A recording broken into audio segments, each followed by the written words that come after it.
تو جن کو اللہ ناپسند کرتا ہے، اور وہ لوگ آج کل کے نوجوان لڑکے جو رات کے 3 بجے تک زنا کی فلمیں دیکھتے ہیں، جب ان کو موت آئے گی تو ان کی تکلیف کا عالم کیا ہوگا؟ جو نشہ کرتے ہیں ان کو تکلیف آئے گی تو ان کی تکلیف کا عالم کیا ہوگا؟ بلکہ ایک حدیث تو یاد آ رہی ہے، اللہ کے سچے رسول صادق و مصدوق مصطفیٰ جان رحمت صلی اللہ علیہ وآلہ وسلم ارشاد فرماتے ہیں کہ مرتے وقت سب سے زیادہ جسے تکلیف ہوتی ہے وہ کون ہے؟ سب سے بدترین موت جس کی ہوتی ہے، موت کے وقت سب سے زیادہ جو دردناک اور تکلیف کی موت مرتا ہے وہ کون ہے؟ تو میرے آقا فرماتے ہیں سب سے زیادہ موت کے وقت جس کو تکلیف ہوتی ہے وہ بے نمازی ہے۔ بے نمازی کو ایسی دردناک موت آتی ہے، بے نمازی ذلیل کر کے مارا جاتا ہے، بے نمازی بھوکا مارا جاتا ہے، بے نمازی پیاسا مارا جاتا ہے۔ بے نمازی پر موت کے وقت اتنی پیاس مسلط کر دی جاتی ہے، اتنی پیاس مسلط کر دی جاتی ہے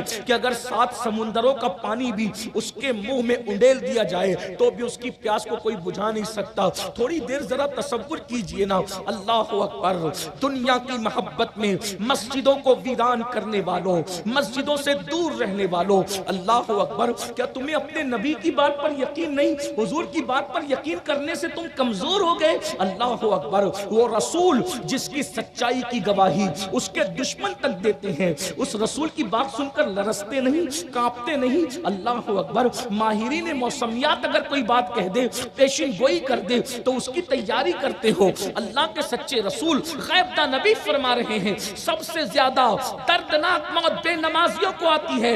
فجر کی نماز میں سوتے پڑے رہنے والوں، موت کا تصور تو کرو۔ ظہر کی نماز میں کاروبار میں ڈوبنے والوں، موت کا تصور تو کرو۔ اللہ اکبر، عصر کی نماز میں بیوی بچوں کے ساتھ وقت گزارنے والوں، ذرا تصور تو کرو، 7 سمندروں کی پیاس موت کے وقت تو انڈیل دی جائے گی، اور رشتہ دار چمچے چمچے سے قطرہ قطرہ پانی پلا رہے ہوں گے۔ آپ تجربہ کر کے دیکھنا، جب پیاس زیادہ لگی ہو، ایک گھٹ پی کر کے گلاس ہٹا لو تو پیاس بجھتی نہیں ہے اور بڑھ جاتی ہے۔ تو یہ رشتہ داروں کا قطرے قطرے پلانا وہ پیاس کو بجھائے گا نہیں، وہ پیاس کو اور بڑھا دے گا۔ دولت کے نشے میں اللہ کو بھول رہے ہو، جوانی کے نشے میں اللہ کو بھول رہے ہو، نسب کے نشے میں اللہ کو بھول رہے ہو۔ اللہ اکبر، کسی کو گھمنڈ ہے اپنی حکومت کا، کسی کو گھمنڈ ہے اپنے اقتدار کا، کسی کو گھمنڈ ہے اپنی دولت کا، کسی کو گھمنڈ ہے اپنی خوبصورتی کا۔ یاد رکھنا، جس وقت موت آئے گی نہ حسن رہے گا، نہ خوبصورتی رہے گی، نہ مال رہے گا، نہ دولت رہے گی۔ قرآن کہتا ہے لا تنس نصیبک من الدنیا، دولت کے نشے میں نماز کے لیے وقت نہ نکالنے والوں، دولت کے نشے میں زنا اور شراب کی ہڈوں کو، جوؤں کی ہڈوں کو آباد کرنے والوں، دولت کے نشے میں دین کو پیٹ کے پیچھے پھینک دینے والوں، یہی ہے نا۔ اللہ اکبر، اگر بچہ صبح 6 بجے اسکول جاتا ہے تو اس کو پہنچانے کے لیے، اسکول پہنچانے کے لیے ہماری آنکھ کھل جاتی ہے، لیکن نماز پڑھنے کے لیے کہو تو صبح 6 بجے نماز نہیں کھلتی، نماز کے لیے آنکھ نہیں کھلتی۔ بچے کو اسکول پہنچانے کے لیے آنکھ کھل سکتی ہے، مسجد جانے کے لیے ہماری آنکھ کیوں نہیں کھلتی؟ مطلب ہم نے اسکول کو جتنی اہمیت دی ہے نماز کو اتنی اہمیت نہیں دی ہے۔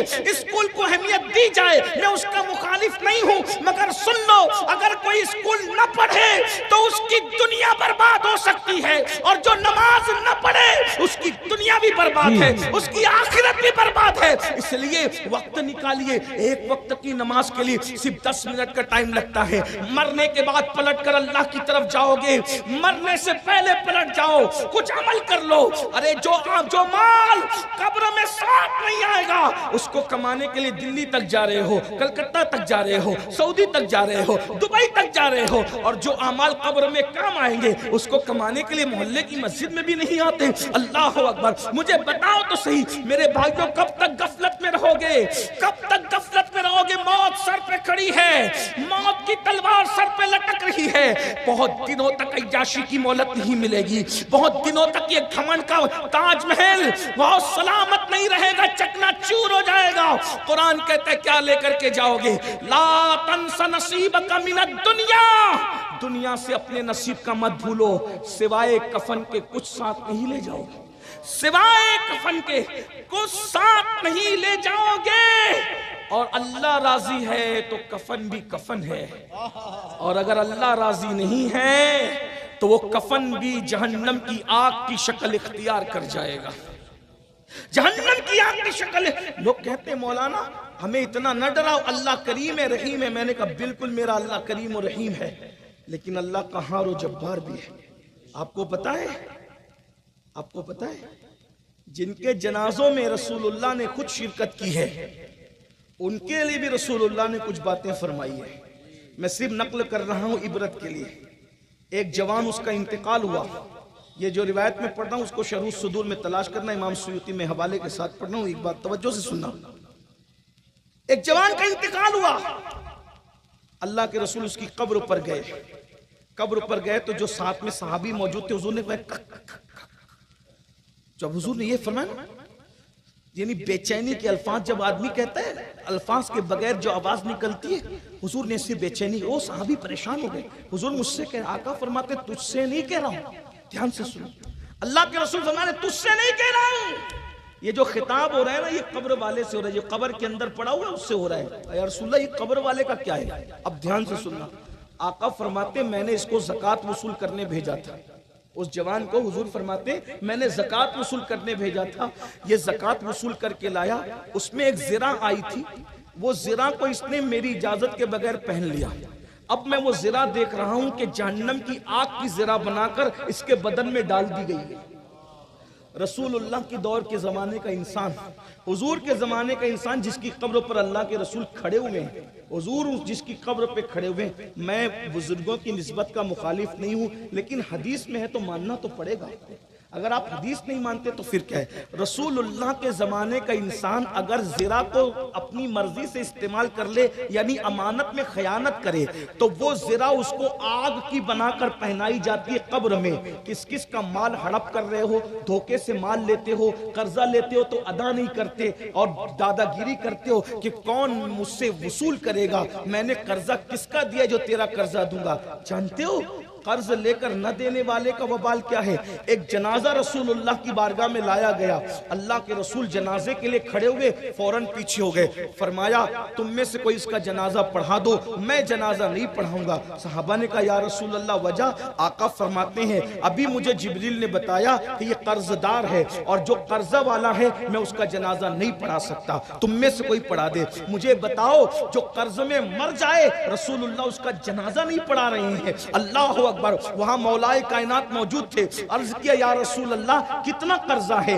اس کا قرضہ میں اپنے ذمے لیتا ہوں، میں ادا کر دوں گا، اتنی بڑی سعادت سے اس کو محروم نہ کرے، اس کا ذمہ میں اپنے سر لیتا ہوں، اس کو بری ذمہ کرتا ہوں۔ میرے بھائیوں کتنا قرض لے رہے ہو؟ پوری زندگی قرض میں گزار دیتے ہو۔ آپ کو پتا ہے اگر انسان شہید ہو جائے تو اس کی دو چیزیں معاف نہیں ہوتی، ایک تو جو اس نے وعدہ کیا ہے وہ معاف نہیں ہوگا، ایک جو اس نے قرض لیا ہے وہ معاف نہیں ہوگا، اور تیسری چیز اور بتا دوں، اللہ اکبر، شہید کو جو جنت میں جانے سے جو چیز روک دیتی ہے، اللہ کے رسول علیہ السلام فرماتے ہیں اگر کوئی شہید بھی ہو جائے اور ماں یا باپ کا دل دکھا کر کے مرے تو شہادت کے بعد بھی اللہ اس کو جنت میں داخل نہیں کرتا، شہید ہونے کے بعد بھی۔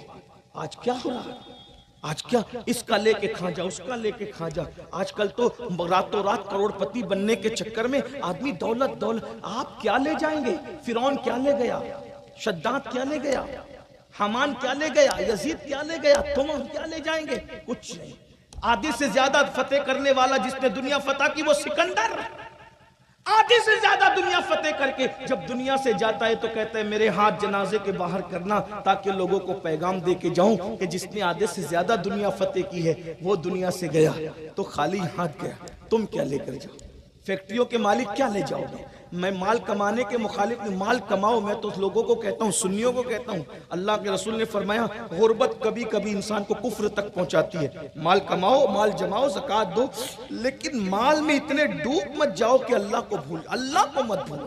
مال کماؤ، کھاؤ پیو، انجوائے کرو، مگر اللہ کو مت بھولو، کیونکہ جو اللہ کو بھولتا ہے۔ دو باتیں عرض کر کے اپنی بات مکمل کر لوں۔ ایک بہت بڑا بادشاہ تھا، اللہ نے اس کو بہت دولت دی، بہت مال دیا تھا، اللہ نے بہت مال دیا تھا، بہت مال دیا۔ کیا انجام ہوتا ہے نا مغروروں کا، اور وہ اللہ کو بھول گیا۔ اب اس کا انجام کیا وہ ذرا سنیے۔ دو بھائی تھے، دو بھائی، دونوں بھائی حصے بکرے کی بنیاد پہ جھگڑا کر رہے تھے. ایسے ہم لوگ بھی کرتے ہیں جھگڑا فساد حصے بکرے کی بنیاد. ایک بات تو یاد رکھے، جس کا جھگڑا ختم کرنے کا طریقہ یہ ہے، جس کا حق جتنا نکلتا اس کو اتنا دے دو، حقدار کو اس کا حق دے دو. اگر آپ نے اپنے بھائی کا، اپنی بہن کا حق نہیں دیا، سمجھ لو ایک انگلی کے پورے کے، پورا سمجھتے ہیں، انگلی کے پورے کے برابر بھی آپ نے اپنے بھائی بہن یا کسی کی زمین ہڑپ کی ہے، تو نیچے نیچے نیچے نیچے 7 طبق کاٹ کر قیامت کے دن اس کا ہار بنا کر تمہارے گلے میں پہنایا جائے گا. یہ 1 انچ زمین کی بات کر رہا ہوں، 7 طبق کاٹ کے. 50 کلو کی مٹی ہم نہیں برداشت کر سکتے، وہ 7 طبق اندر، اور لوگ تو پورا پورا کھیت ہڑپ کر رہے. بہنوں کا حق نہیں دے رہے، بھائیوں کا حق نہیں دے رہے. ہر سال عمرہ کے لیے بھی جا رہے ہیں، حج کے لیے بھی جا رہے ہیں، بھائیوں کو بہنوں کو ترسا رہے ہیں. حقدار کو حق دے دو. دنیا سے کچھ نہیں لے جاؤ، سب چھوڑ کے جانا. مرو گے تو سب چھوڑ کے جانا. مزدور کا پسینہ سوکھنے سے پہلے اس کی مزدوری دے دو. کسی پہ ظلم مت کرو. مسجد کے متولیوں سے کہتا ہوں، ٹرسٹیوں سے کہتا ہوں، اپنے اماموں کو مت ترساؤ. تمہیں اپنی جیب سے تنخواہ نہیں دینی. اماموں کی تنخواہ کم سے کم اتنی کرو جتنی کسی کورٹ کے جج کی تنخواہ ہوتی ہے. کم سے کم اتنی کرو، نہیں تو کم سے کم 25-30 ہزار اتنا تو دو کہ اس کا گھر اچھے سے چلے. تمہیں جیب سے تو نہیں دینا، نہیں دینا، جیب سے چندہ کر کے دینا ہے. متولی بنے ہو تو تھوڑی محنت زیادہ کرو. آپ 1 گھنٹے آنے والے مقرر کو تو 50,000 دیتے ہو، 2-4 نعت پڑھنے والے کو تو 50 اور 30 ہزار دیتے ہو. جو پورا مہینہ امامت کرتا ہے، وہ جنازہ بھی پڑھاتا ہے، بچے کے کان میں اذان بھی پڑھتا ہے، اس کے بعد پانی پہ بھی دم کرتا ہے، بیمار پڑ جاؤ تو دم کرتا ہے، ہر وقت قرآن خوانی میں بھی حاضر ہے، پھر تمہاری باتیں بھی سنتا ہے. اس کے باوجود بھی تم اپنے اماموں کو اتنی بھی تنخواہ نہیں دیتے جتنا تم اپنے وہ گیٹ کے چپراسی کو جو تنخواہ دیتے ہو، اتنی تنخواہ بھی اپنے اماموں کو نہیں دیتے. تم سے مرو گے تو قیامت کے دن اللہ یہ بھی، یا تو ٹرسٹی شپ چھوڑ دو، متولی حیثیت سے استعفیٰ دے دو، یا پھر محنت کر کے اماموں کو ان کا حق دو. ذرا غور تو کریں، ہم نے اماموں کا حال کیا بنا رکھا ہے، جو 5 وقت اللہ کی بارگاہ میں ہمارا قائد بن کر کے کھڑا رہتا ہے. مجھے یہ امام لوگوں نے کچھ کہا نہیں ہے، اور مجھے ان سے کوئی امید نہیں. مجھ سے حق کہنے پر اپنے اللہ سے امید ہے، اس کی رضا کی امید ہے. یہ بات یاد رکھیں. میں کوئی امام آدمی نہیں، تو یوں بھی کوئی پڑھا لکھا آدمی نہیں، مجھے کوئی امام بھی کیا بنائے گا. لیکن یہ بات یاد رکھیے، اپنے اماموں کو دیجئے، اپنے مؤذن کو دیجئے، رشتہ داروں کو ان کا حق دیجئے، بیوی کو اس کا خرچہ پورا پورا دیجئے، بیوی کو مت ترسائیے، ماں باپ کو اس کا حق دیجئے، سب کو حق ادا کیجئے، کیونکہ سب کے حق کے بارے میں پوچھا جائے گا. یہ بات اچھی طرح یاد رکھیے. تو عرض یہ کر رہا تھا، 2 بھائی حصے بکرے پہ جھگڑا کر رہے تھے. قریب میں ایک ٹوٹا ہوا پیالہ پڑا ہوا تھا. اس ٹوٹے ہوئے پیالے سے آواز آئی، اے زمین جائیداد کے لیے جھگڑا کرنے والے، ذرا میری بھی داستان سنو. اب پیالے سے اگر آواز آئے گی تو کتنے تعجب کی بات ہوگی. ہم آپ ہوں گے تو بھاگ ہی جائیں گے. یہ تو ہمت کا کام ہے. ٹوٹے ہوئے پیالے سے آواز آئی. دونوں بھائیوں نے مڑ کے دیکھا، اپنا جھگڑا بھول گئے، اور جھگڑا بھولنے کے بعد وہ ٹوٹے ہوئے پیالے کی آواز سننے لگے. تو ٹوٹے ہوئے پیالے کی آواز آئی کہ تم جانتے ہو میں کون ہوں؟ اور ٹوٹا ہوا پیالہ کہہ رہا ہے تم جانتے ہو میں کون ہوں؟ تو یہ حیران ہو گئے. ٹوٹا ہوا پیالہ کہہ رہا ہے میں کون ہوں؟ تو انہوں نے کہا کون ہے آپ؟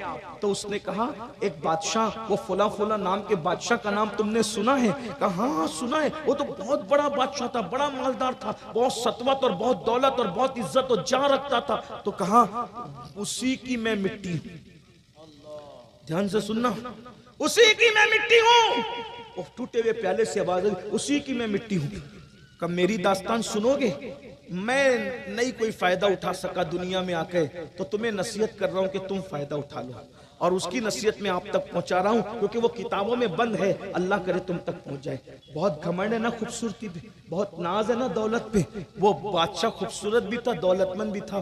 جب اس نے کہا میں بادشاہ تھا، میں اسی کی مٹی ہوں، تو کہا کیا ہوا آپ کی یہ کیفیت کیا ہوئی، اس نتیجے پہ آپ کیسے پہنچے؟ اس نے کہا اللہ نے مجھے دولت دی، عزت دی، شہرت دی، مال دیا، بہت نعمت دی میرے اللہ نے، مگر میں ساری نعمتیں پا کے اللہ کو بھول گیا. جیسے ہم بھول گئے اللہ کو، وہ بھی بھول گیا، گھمنڈی ہو گیا، تکبر کرنے لگا، گھمنڈ کرنے لگا، تکبر کرنے لگا، میری کیفیت یہ ہو گئی۔ پھر اس کے بعد اسی غفلت میں مر گیا۔ لوگ کیا سمجھتے؟ ایکسیڈنٹ کی موت بری موت ہے۔ لوگ کیا دعا کرتے؟ اللہ میں بری موت سے بچا۔ تو بری موت کیا سمجھے؟ بولے جو ایکسیڈنٹ میں ٹرک کے نیچے دب کے مر گیا وہ بری موت ہے، پھر اس کی روح بھٹکتی رہتی ہے۔ یہ تو سارے تہمات پرستی میں مبتلا ہے۔ دین سیکھا ہی کہاں؟ ایکسیڈنٹ میں مر جانا مسلمان کی بری موت نہیں ہے۔ جو ایکسیڈنٹ سفر میں مر جائے اسے شہادت کا مرتبہ ملتا ہے۔ جو حادثے میں مر جائے اسے شہادت کا مرتبہ ملتا ہے۔ عورتیں سمجھتی ہے کہ اگر بچے کی پیدائش کے وقت تو کوئی عورت مر جائے، ناپاکی میں مرے تو بری موت ہے، عورتیں اس سے ڈرتی ہیں، یہ بری موت میں مری۔ وہ بری موت نہیں، اللہ کے رسول نے فرمایا جو عورت بچے کو جنم دیتے ہوئے مرتی ہے اللہ اس کو بھی شہادت کا مرتبہ عطا فرماتا ہے۔ جو دیوار کے نیچے دب کے مرتا اس کو بھی شہادت کا مرتبہ، جو پانی میں ڈوب گیا اس کو بھی شہادت کا مرتبہ، جو آگ میں جلا دیا گیا اس کو بھی شہادت کا مرتبہ۔ یہ بری موت نہیں ہے۔ پھر بری موت کون سی ہے؟ غفلت کی موت بری موت ہے۔ جس غفلت میں ہم آپ ہیں نہ نمازی ہے، نہ روزے دار ہیں، نہ اللہ کا ذکر کرتے ہیں، نہ حضور پہ درود پڑھتے ہیں، نہ نماز پڑھتے ہیں، نہ رمضان شریف کا روزہ رکھتے ہیں، اس حالت میں موت آئی تو یہ بری موت ہے، اس سے بری کوئی موت نہیں ہے۔ ایسی موت کے بعد اگر تاج محل میں بھی دفن ہو جاؤ گے تو بھی سکون سے نہیں رہو گے، اور اگر اچھی موت یعنی اللہ کو راضی کرنے والی جو موت ہے، خدا کی رضا پر جس کی موت ہے، اللہ رسول جس سے راضی ہے، ایسی حالت میں موت آئی اور لوگوں نے تمہیں کچرے کی کنڈی کے پاس بھی دفن کیا تو بھی اللہ تمہاری قبر کو جنت کے باغوں میں سے باغ بنا دے گا۔ عمارت کا اعتبار نہیں ہے، اس لیے گنبدوں کی فکر مت کرو، خدا کی رضا کی فکر کرو۔ ہمارے اسلاف نے اونچے گنبدوں کی فکر نہیں کی، خدا کی رضا کی فکر کی ہے۔ آج ہم خدا کی رضا کی بجائے گنبدوں کی فکر کرتے ہیں۔ ارے گنبدوں میں دفن ہونا کوئی شان کی بات نہیں ہے، گنبدوں میں تو ظالموں کو بھی دفن کیا گیا۔ کتنے نام پڑھو ہندوستان کے، کتنے نام پڑھو بغداد کے، کتنے نام پڑھو ایران کے، یاد رکھنا گنبدوں میں دفن ہونا کوئی فضیلت نہیں ہے۔ کون سوچ سکتا تھا جس کا جنازہ پڑھنے والا کوئی نہیں تھا اس حسین ابن علی کا بھی گنبد جگمگائے گا، لیکن دنیا کو بتا دیا گیا جس نے خدا کے لیے سب لٹا دیا۔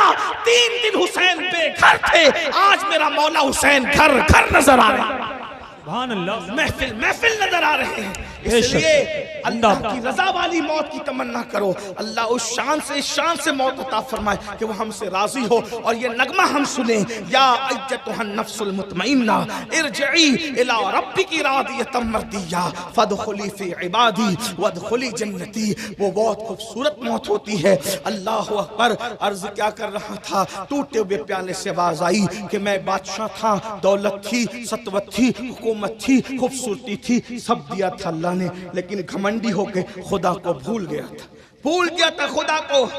پھر گھمنڈ اور تکبر میں موت آئی، مر گیا تو بادشاہت گئی، دولت گئی، سب گیا۔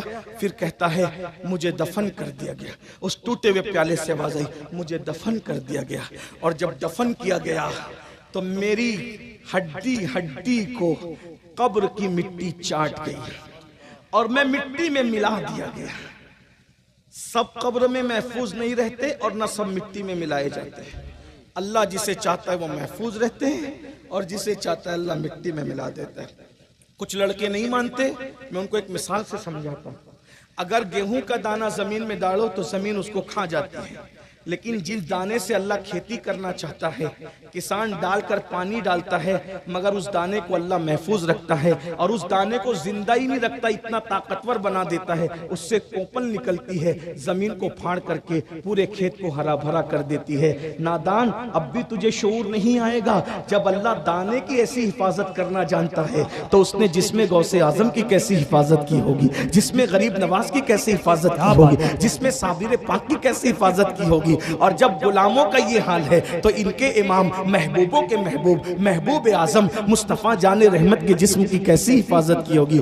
آج کل مولوی لوگ کچھ کہتے ہیں 1857 کے بعد کے آنے والے مولوی کہ معاذ اللہ نبی مر کر مٹی میں مل گئے۔ میں نے کہا میرے عزیز نبی مر کے مٹی میں کیسے مل سکتے ہیں؟ مٹی میں تو ہر دانہ بھی نہیں ملتا، تو محبوب مٹی میں کیسے مل سکتا ہے؟ اس لیے میری بات کو یاد رکھنا۔ آج کل آپ بھی بہت دائیں بائیں ہو رہے ہو، اہل سنت کے سچے مذہب پر قائم رہو، اس سے سچا مذہب دنیا میں کوئی نہیں ہے، کیونکہ ہر ایک کے یہاں ٹیڑے ترچھی عقائد اور نظریات موجود ہے، لیکن جسے ہم اہل سنت کہتے ہیں اس کی کڑیاں صحابہ کرام سے ملی ہوئی ہے، اس کا عقیدہ بھی صحابہ سے، اس کا نظریہ بھی صحابہ سے۔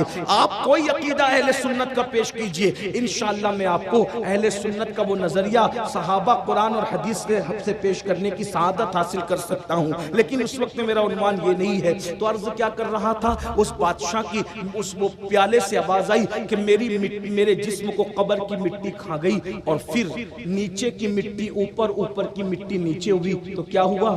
میرے اوپر لوگ پیشاب کرنے لگے، میرے منہ پہ لوگ پاخانہ کریں۔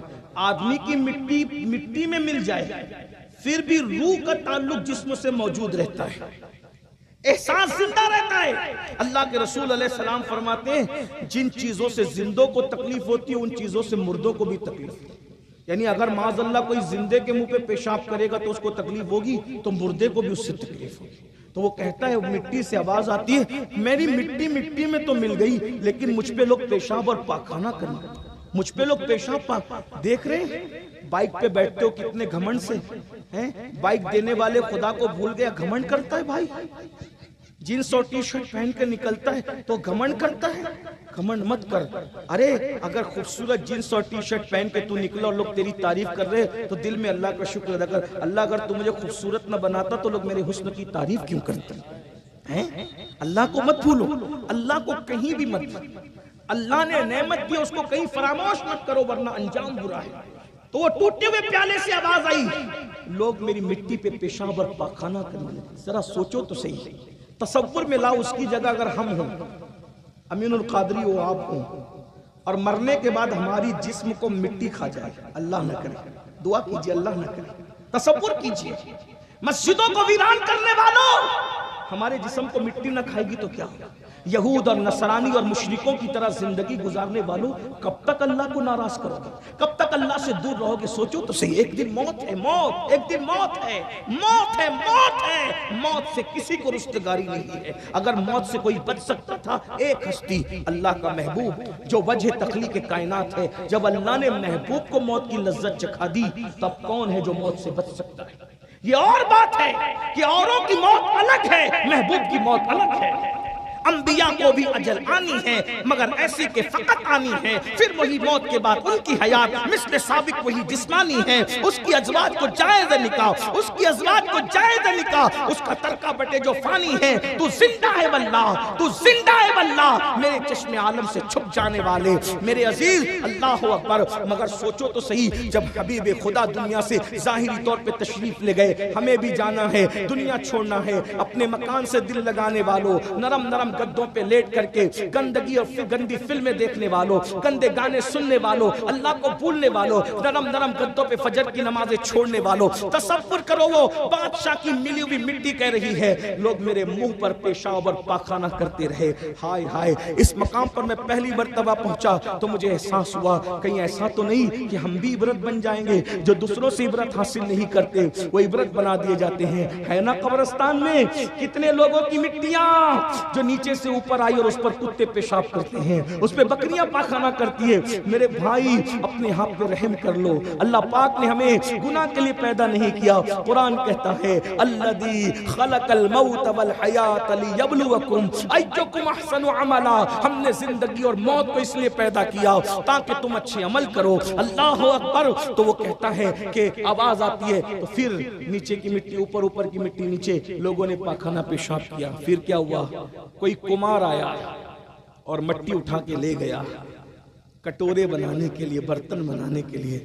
اتفاق سے وہ میری مٹی اٹھا کے لے گیا، اس کو سڑایا، سڑانے کے بعد کٹورا بنایا، کٹورا بنا کر اس کو اس نے آگ میں تپایا، میں آگ میں جلتا بھی رہا، کمار کے چکے پہ پھرتا رہا، آگ میں جلتا رہا۔ دیکھو بادشاہ کا اللہ نے کیا انجام دیا۔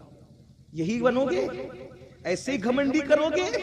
اللہ اللہ ہے، خود کہتا ہے ان بطش ربک لشدید، تیرے رب کی پکڑ بڑی سخت ہے۔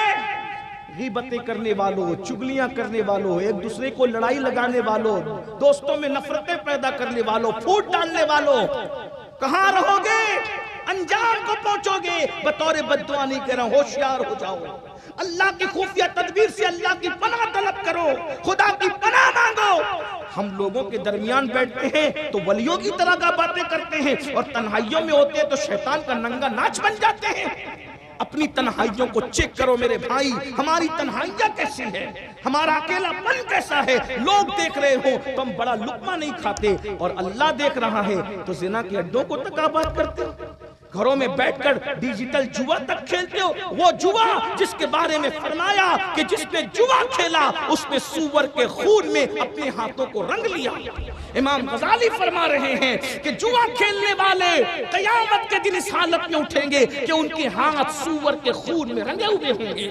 اللہ اکبر، خدا کی پناہ طلب کرو۔ لاٹری کھیل رہے ہو، 2020 پر جو ہے جوا کھیل رہے ہو، کرکٹ پر جوا لگا رہے ہو، اور اسی طریقے سے جو وہ الگ الگ انداز سے جو یوٹیوب پر انٹرنیٹ کے ذریعے سے جوا عام ہو رہا ہے۔ پہلے جوا کے اڈے پہ جاتے تھے تو پکڑانے کا خوف تھا، اب گھر میں بیٹھ کے جوا کھیل رہے ہو، پکڑانے کا خوف نہیں۔ ارے انسان نہیں پکڑے گا تو کیا ہوا؟ ان اللہ کان علیکم رقیبا، اللہ تم پر کڑی نگرانی کر رہا ہے۔ یہ انسان کے پکڑے جانے کا خوف کیا ہے؟ خدا نہیں دیکھ رہا ہے؟ ہوا معکم اینما کنتم، تم جہاں کہیں ہو اللہ تمہارے ساتھ ہے، اس کی پکڑ سے کوئی نہیں بچ سکتا۔ اس لیے اللہ سے ڈرو۔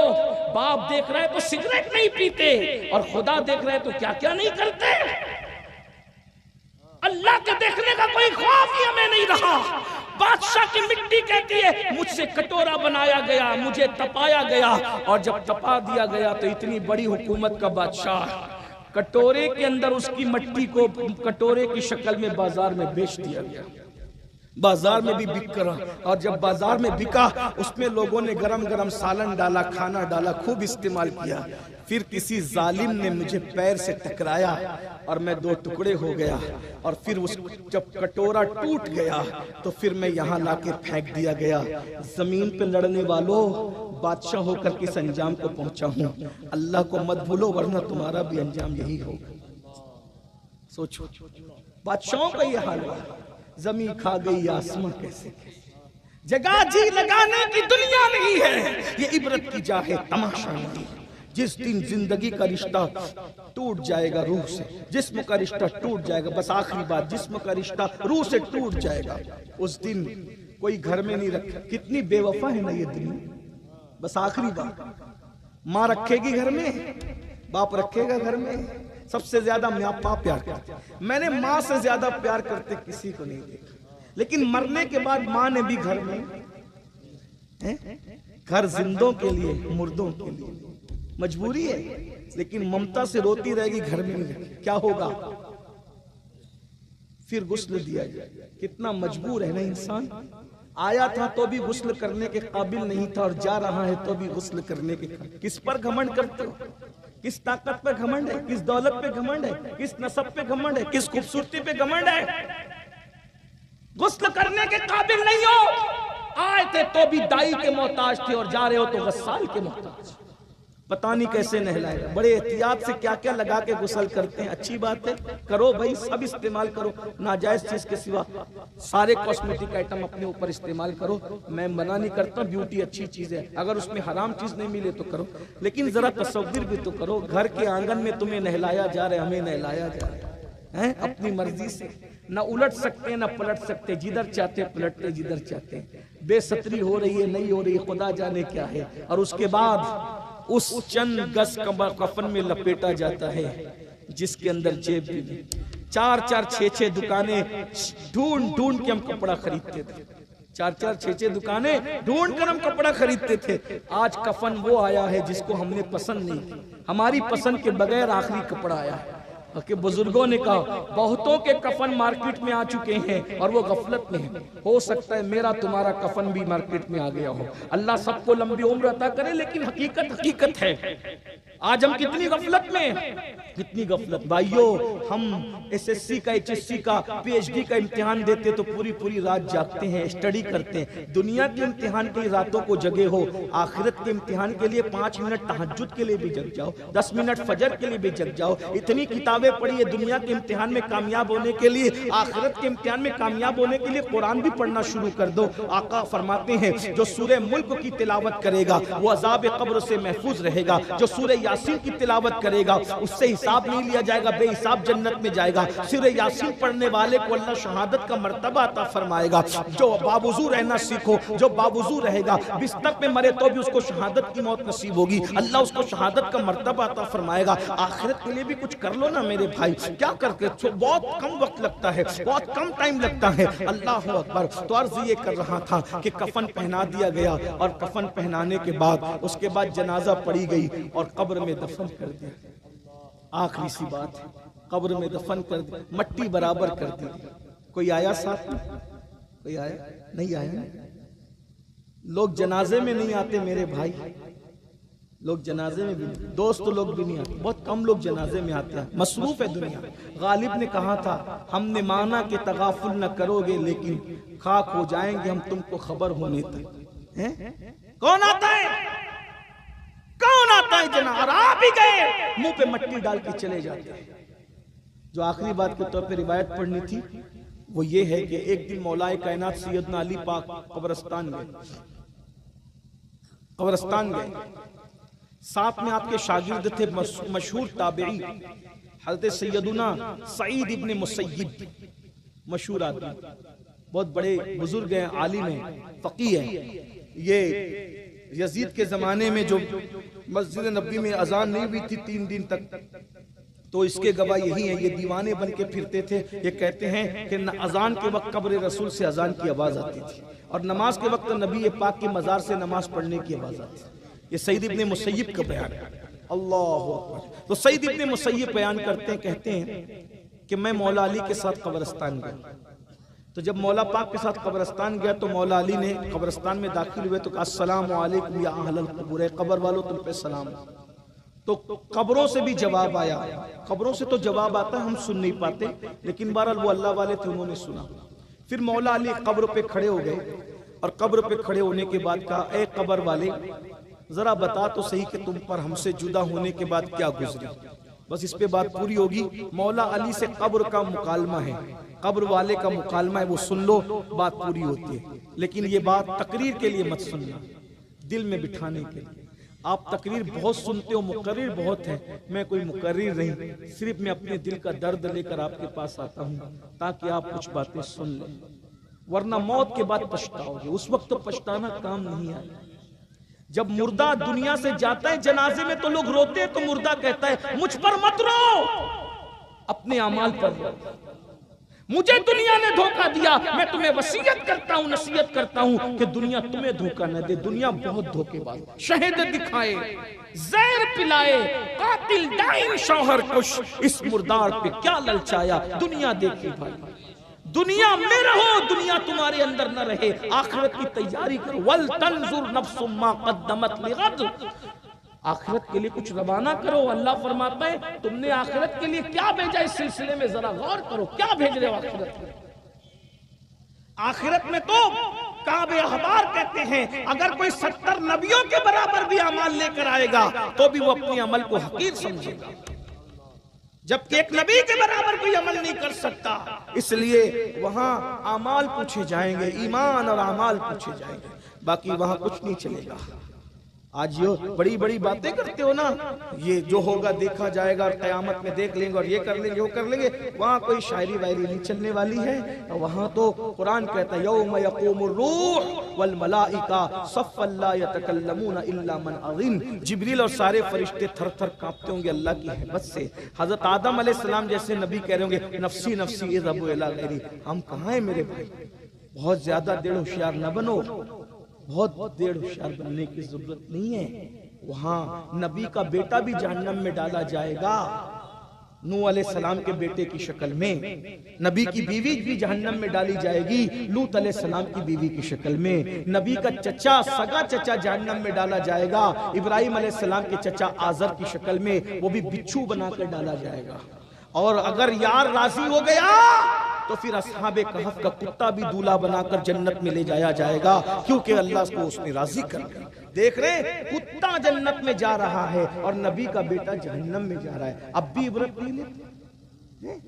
اللہ اللہ ہے، بے نیاز ہے۔ لوگوں کو یہ باتیں میری بری لگتی ہے کہ یہ تو کیا کہہ رہا ہے؟ میں نے کہا جو قرآن نے کہا، میں وہ قرآن سے ہٹ کے اگر کہوں تو بات کرے نا، ہم اپنی طرف سے تو نہیں کہہ رہے نا، یہ آپ کو آگاہ کرنے کے لیے۔ سونا جنگل رات اندھیری چھائی بدلی کا، قرآن میں کیوں کہہ دیا کہ نوح کے بیٹے کو جہنم میں ڈالیں گے؟ تاکہ تمہارے کان کھڑے ہو جائیں کہ جب وہ غیور، قہار و جبار، اولو العزم پیغمبر نبی کے بیٹے کو اس کے کرتوت کی وجہ سے جہنم میں ڈال سکتا ہے، تو ہمارے اندر سرخاب کے پر لگے کہ سود بھی کھاؤ اور جنت میں جاؤ، زنا کرو پھر جنت میں جاؤ، جمعہ کی 2 رکعت پڑھ کے بھاگ جاؤ پھر جنت میں جاؤ، عورتوں کو پاپ کی نظر سے دیکھو پھر جنت میں جاؤ۔ نبی کا بیٹا جہنم میں جا سکتا ہے اور تم جنت ہی میں جاؤ گے؟ اتنی کنفرم جنت دکھا کے لائے ہو؟ یہ قرآن نے کیوں بیان کیا؟ تاکہ عبرت حاصل کرو۔ بلکہ میں تو اس سے بڑھ کے کہوں، قرآن اگر پڑھ لیتے تو تمہیں پتا چلتا جن کی شکلوں کو اللہ نے سور اور بندر کی شکل دے دی اعمال کی وجہ سے، وہ ایرے گیرے نقل خیروں کی اولاد نہیں تھی، وہ پٹھان نہیں تھے، وہ مغل نہیں تھے، وہ شیخ نہیں تھے، کون تھے پھر؟ وہ اولاد پیغمبر تھے، نہیں تھے؟ قرآن ہے نا، قرآن ہے۔ اولاد پیغمبر کو جب اللہ سنیچر کے دن شکار کرنے کی وجہ سے سور اور بندر بنا سکتا ہے، تو سود کھانے کی وجہ سے پھر بھی تم جنت میں جاؤ گے؟ بتائیے نا، کیا نسبت پیغمبری سے بڑی نسبت مریدی ہے؟ یہی تو تمہیں سمجھانے آئے۔ پیری مریدی کی نسبت سناکھوں پر ہے۔ میں پیروں کے جھرمٹ میں بیٹھا ہوں، میں خود بھی پیر رکھتا ہوں، اور الحمدللہ اپنے پیر کا نام کبھی بے وضو نہیں لیا۔ ہم تو الحمدللہ، اللہ جانتا ہے، اتنا ادب کرتا ہے، بلکہ پیر کا نام جلدی لیتے ہی نہیں، القاب و آداب سے لیتے ہیں۔ ہاں، ہم کبھی جلدی نام نہیں لیتے مرشد کا، لیکن ایک بات کہتا ہوں جو سچ ہے وہ سچ، ہمارا مذہب اندھ بھکتی والا مذہب نہیں، بھکتی والا ہے، اندھ بھکتی والا نہیں ہے۔ اندھ بھکتی کے خلاف تو ہم جنگ کر رہے ہیں۔ ہمارے مذہب کے اندر بھکتی ہے، اندھ بھکتی نہیں ہے۔ ہمارا مذہب آنکھ کھول کے جینا سکھاتا ہے، ہمارا مذہب آنکھ کھول کے جینا سکھاتا ہے۔ ہم آنکھ کھول کے جینے والی قوم ہے۔ ارے ہم آنکھ بند کر کے تو خدا کی عبادت بھی نہیں کرتے، کسی کے پیچھے آنکھ بند کر کے کیا چلیں گے؟ ہمیں حکم ہے نماز پڑھو تو آنکھ کھول کے پڑھو۔ جب ہم نماز میں آنکھ کھلی رکھتے ہیں تو دنیا میں آنکھیں بند کیسے کرتے ہیں؟ ہم آنکھیں بند نہیں کرتے، ہم آنکھیں کھول کے جینے والی قوم ہے، ہم زندہ قوم ہیں۔ اس لیے میں آپ کو یہ کہنے آیا ہوں، نگریہ عقیل والو، جب نبی کی اولاد نے سنیچر کے دن منع کرنے کے بعد شکار، آج ہمیں منع نہیں ہے لیکن ان کو منع تھا، سنیچر کے دن شکار، انہوں نے شکار کیا تو اللہ نے ان کے چہرے سور اور بندروں کی طرح کر دیا، جبکہ وہ نبی کی اولاد تھے۔ آپ کس کے بیٹے ہو؟ ہم کس کے؟ سود کھا رہے ہو نا، چھپ چھپ کے کھا رہے ہو نا، تو قبر میں منہ سور کی طرح ہوگا تو کیا بنے گا؟ بددعا کے طور پہ نہیں کہہ رہا ہوں، حضور کی حدیث ہے۔ سود خوروں کا انجام یہ ہے کہ ان کا چہرہ قبر میں سور کی شکل اختیار کرے، نشہ کرنے والے بندر کی شکل اور سور کی شکل قبر میں اختیار کریں گے۔ آپ کیا سمجھ رہے ہیں؟ بہت دن تک کے یہ دنیا کا گورکھ دھندا کرنے کی تمہیں اجازت نہیں ہے۔ روح کا رشتہ ایک دن جسم سے ٹوٹے گا۔ مرحوم عاقب کے اصالے ثواب کی محفل میں اگر چند جوان بھی بدل کر جاتے ہیں تو یہ ان کے لیے بھی مغفرت ہے، میرے لیے مغفرت ہے، مرحوم کے لیے مغفرت ہے، اور جنہوں نے محفل منعقد کی ان کے لیے مغفرت ہے انشاءاللہ۔ تو میں بات آخری کر رہا تھا، کیا عرض کر رہا تھا کہ مولا مشکل کشا پاک نے قبر والوں سے، قبر والوں کے ہمارے بعد آپ پہ کیا بیتی، کیا گزری آپ نے؟ تو قبر سے آواز آئی، مولا پہلے آپ بتائیں، مولا پہلے آپ بتائیں کہ آپ پہ کیا گزری۔ مولا نے فرمایا میں بتاؤں پہلے؟ تو سن لو۔ اب سنیے مولا بتا رہے ہیں میت ہونے کے بعد ان کے گھر میں کیا ہوا۔ فرماتے پہلی چیز تو یہ، اپنے ساتھ بھی یہی ہوگا، کم زیادہ بس، لیکن ہونا یہی ہے۔ مولا فرماتے ہیں تمہاری موت کے بعد تمہارا سارا مال تمہارے وارثوں میں تقسیم ہو گیا، جس کو اللہ کو بھول کے کمایا تھا، نہ حلال دیکھا تھا، نہ حرام دیکھا تھا، نہ رات دیکھا تھا، نہ دن، مال مال مال ہی ہو رہا ہے نا، مال، سب مال مال کر دے، بہت معذرت کے ساتھ، سب مال کماؤ، پھر کہتا ہوں اللہ کو مت بھولو۔ یہ دیکھ رہے ہیں، یہ مال، ادھر مال، ادھر مال، ادھر نو مال، کوئی عمل۔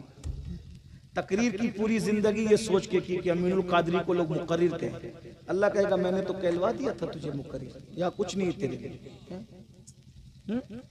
تقریر کی یہ سوچ کے کی کہ لوگ لفافہ دیں گے، لفافہ تو دلوا دیا تھا نا تجھے، تیرا صلہ تو دنیا میں دے دیا۔ ہاں، تقریر کی تو لوگ سبحان اللہ کہلواتا تھا نا لوگوں کو کہ اس لیے کہ تو بہت بڑا مقرر ہے، مسئلہ بتاتا تو بڑا فقیہ ہے، نعت پڑھتا تھا بہت بڑا عاشق رسول ہے۔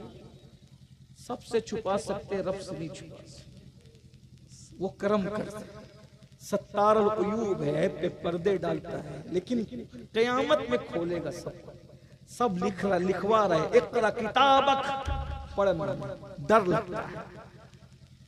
لگتا ہے۔ سب سے برا حال جو ہونا ہے وہ مقرروں کا ہونا، جن کی فہرست میں ہم، فرمایا بے عمل مقرروں کے ہونٹوں کو قیامت کے دن آگ کی کینچی سے کاٹا جائے گا۔ سب کو کہتے تھے کہ تم عمل نہیں کرتے تھے۔ میں تو یہی سوچتا ہوں کہ مور ناچتا ہے تو بہت خوبصورت لگتا ہے، جب اپنے پیروں کو دیکھتے ہیں تو اس کو اپنی اوقات یاد ہے۔ یہ ناظم حضرات محبت بہت کرتے ہیں، ہم لوگ کے لیے کیا کیا کہہ جاتے ہیں، ان کی محبتیں، ان کا حسن ظن ہے، اللہ ان کے حسن ظن کی لاج ہے، لیکن جب یہ کہتے ہیں تو دل کٹتا ہے، یا اللہ ہمیں تو مومنوں میں شامل کر لے۔ اور میں تو اپنے بارے میں سوچتا ہوں کہ اللہ نہ مجھے جنت دے نہ جہنم دے، صرف برابر چھوڑ دے، برابر سرابر، تو بھی میں کامیاب۔ ہماری اوقات، سیدہ عائشہ صدیقہ کہتی تھی کاش میں پیدا نہ ہوتی، اور پیدا ہوئی تو نسیم منسیہ ہو جاتی، بھولی بسری ہو جاتی، تاکہ قیامت کو جواب دینے سے بچے۔ کون کہہ رہا جس کے بستر پہ قرآن نازل؟ حضرت فاروق اعظم کہتے کاش میں میڈا ہوتا گھر کا، ذبح کر کے میرے گھر والے مجھے کھا کے ہضم کر جاتے، تاکہ میں قیامت کے دن اللہ کی بارگاہ میں جواب دینے سے بچ جاؤں۔ صدیق اکبر کہتے کاش میں کوئی پرندہ ہوتا اور مجھے ذبح کر کے کھا لیا جاتا، تاکہ قیامت کے دن جواب دینے سے بچ جاؤں۔ حضرت ابو ذر غفاری کہتے کاش میں درخت ہوتا کہ مجھے کاٹ دیا جاتا اور چولہے میں جلا دیا جاتا، تاکہ میں قیامت میں جواب دینے سے بچ جاؤں۔ ہم کیا جواب دیں گے اللہ کو؟ یہی کہ پوری دنیا کو نصیحت کرتے تھے، ہم عمل نہیں کرتے۔ لما تقولون ما لا تفعلون، ہمیں کیا حق ہے نصیحت کا؟ بتائیے، ہم اپنی آخرت کو بھولے بیٹھے، بھائیو دھوکہ دے، اپنے آپ کو دھوکہ دے رہے ہو۔ نکلو دنیا سے، نکلو، کچھ وقت آخرت کے لیے دے دو۔ 10 منٹ کا وقت لگتا ہے نماز کے لیے، واٹس ایپ پہ 1 گھنٹہ دیکھتے ہو، 10 منٹ قرآن پڑھنا سیکھ لو، صرف 10 منٹ۔ میں یہ نہیں کہہ رہا کہ پورا پارا پڑھو، 1 صفحہ پڑھو، 1 صفحہ 2 منٹ میں 1 صفحہ پڑھا جاتا ہے، ترجمہ کنز الایمان کے ساتھ روز پڑھنا سیکھ جاؤ۔ قرآن پڑھو، روز پڑھو قرآن، 1 صفحہ پڑھو، روز پڑھو، خدا کے لیے پڑھنا سیکھ جاؤ۔ جس دن تم قرآن سے قریب ہو جاؤ گے اللہ سے قریب ہو جاؤ گے، جس تم سجدہ کرو گے اس دن تم اللہ سے قریب ہو، اللہ سے قریب ہونا سیکھو۔ اور ایک بات بتاؤں، وہ 70 ماؤں سے زیادہ پیار کرتا ہے، وہ کروڑوں ماؤں سے زیادہ پیار کرتا ہے۔ وہ کہتا ہے کوئی میری طرف چل کے آتا ہے تو میری رحمت اس کی طرف دوڑ کر جاتی ہے، وہ بہت پیار کرتا ہے۔ ہر جگہ یہ ہے کہ اگر گناہ کا اقرار کر لو تو سزا ملتی ہے، تنہا میرے رب کی عدالت وہ ہے کہ گناہ کا اقرار کر کے شرمندہ ہو جاؤ تو کہتا ہے ان اللہ یحب التوابین، اس کو میں اپنا محبوب بنا لیتا ہوں۔ یہ اس کا دربار ہے، آؤ اس کی طرف، ففروا الی اللہ، کہاں جا رہے ہو؟ اللہ کی طرف پلٹو۔ حرام مت کھاؤ، حلال کھاؤ، اپنے بچوں کو حرام مت کھلاؤ، حلال کھلاؤ۔ دین ہے، اس کی برکتیں تمہیں نصیب ہوگی، کیونکہ ایک دن ہمیشہ تصور کو ایک دن جانا، بس یہ تصور ہمیشہ رہے، ایک دن جانا ہے، جانا ہے، جانا ہے۔ میرے بھائی مدینہ شریف جانا ہوتا ہے کتنے دن پہلے سے تیاری کرتے ہو، امریکہ افریقہ جانا ہے کتنے دن پہلے سے تیاری کرتے ہو، ارے ممبئی جانا ہے کتنے دن پہلے سے تیاری کرتے ہو۔ اللہ کے پاس جانا ہے، کیا تیاری ہے؟ کیا تیاری ہے بتائیے؟ کیا توشہ ہے؟ کیا کیا ہے؟ کچھ نہیں، کچھ نہیں ہے، اتنا لمبا سفر ہے، کوش تیار ہے، کیا ہونا ہے، دور جانا ہے، رہا دن تھوڑا، کوش تیار ہے، کیا ہونا، دل ہمیں تم سے لگانا ہی نہ تھا، اب سفر بار ہے کیا۔ مولا مشکل کشا فرماتے ہیں مجھ سے پوچھتے ہو کہ تم جدا ہونے کے بعد ہم پہ کیا بیتی، تو سنو تمہارا مال تمہارے وارثوں میں تقسیم ہو۔ وہ ہوج موج کرتے ہیں، یاشی کرتے ہیں، تمہیں کوئی یاد بھی نہیں کرتا۔ اور سنو گے تمہاری بیوی بیوہ ہونے کے بعد کسی اور سے نکاح کر چکی، مولا مشکل جائز ہے، حق ہے، کر سکتی ہے۔ ہندوستان والے نہیں کرتے لیکن وہ بھی بھول جاتے، بچوں میں بیٹھی رہتی ہے، وہ بھی شوہر کو یاد، چند دن کچھ دن لوگ روتے دھوتے سب بھول جاتے۔ میں تو سوچتا ہوں یا اللہ، لوگ اولاد 24 گھنٹے میں ماں باپ کی جیتے جی خیریت نہیں پوچھتے، مرنے کے بعد کون یاد کرے؟ سوچو نا صحیح۔ وہ اور مرید لوگ تھے جو پیروں کے پاس رات دن پڑے رہتے تھے، جو ماں باپ کی خدمت نہیں کرتا وہ پیر کی کیا خدمت۔ چند وہ خسرو جیسے چند مل، محبوب الہی کو بھی سب نہیں ملے، وہ چند ملے تھے۔ قطب الدین بختیار کاکی کو بھی سب نے، جب اتنے بڑے بڑے، ارے امام حسین کو بھی 72 کے سوا کتنے ملے تھے۔ یہ تو دیکھ کہاں کس دنیا میں پڑے ہوئے، کس گھمنڈ میں ہو کو دوستوں اور یاری اور یہ اور وہ سب مکاری ہے۔ سب سے پیار کرو، دل صرف یار سے، بس بھروسہ صرف یار کا۔ یہ دھوکے باز، موسم بدلنے ٹائم لگتا ہے، لوگوں کا ذہن بدلنے ٹائم لگتا ہے۔ میرے بھائی آپ تو عوام میں سے ہو جو ہاتھ چومتے پیچھے جا کے وہی گالیاں بھی دیتے، آپ کہاں ہو، کس دنیا میں ہو؟ اللہ نے دنیا سے بڑھ کر کسی کو بے وفا پیدا نہیں کیا، یہ بے وفا ہے۔ اور میں ایک دن سوچ رہا تھا، بہت ٹینشن میں تھا، اللہ تو نے دنیا بے وفا کیوں بنائی؟ تو مجھے جواب میرے دل نے دیا، نادان، اگر دنیا بے وفا نہ بناتا تو اس سے دل کون لگاتا؟ دنیا بے وفا اسی لیے بنائی کہ یہ لات ماریں گے تو تم میری طرف آئے گا، ارے مسرور ہو کے نہیں آتا، ان کی لات کھا کے مجبور ہو کے تو ضرور آئے گا، پھر میں تجھے اپنی رحمت کے چادر میں ڈھانپ لوں گا۔ اسی لیے بے وفا بنائی کہ لوگ مجھ سے پیار کریں، لوگوں سے نہ کرے، مجھ سے دل۔ بہرحال تو حضرت مولا مشکل کشا کہتے ہیں تمہاری بیوہ نے نکاح کر لیا، تو اور سنو گے اور پھر سن لو، تمہارے گھر میں تمہارے دشمن رہنے لگے، آتے جا، جن کا آنا تمہیں گوارا نہ تھا وہ تمہارے دشمن آتے ہیں۔ اس سے زیادہ اور سنو گے، اب تم اپنی سنا دو۔ اب قبر سے آواز آئی، سعید ابن مسیب کہتے ہیں اتنی غمگین آواز تھی جس نے رلا دی، کہا مولا اب ہماری سنتے ہو تو پھر سنو۔ ہائے ہائے،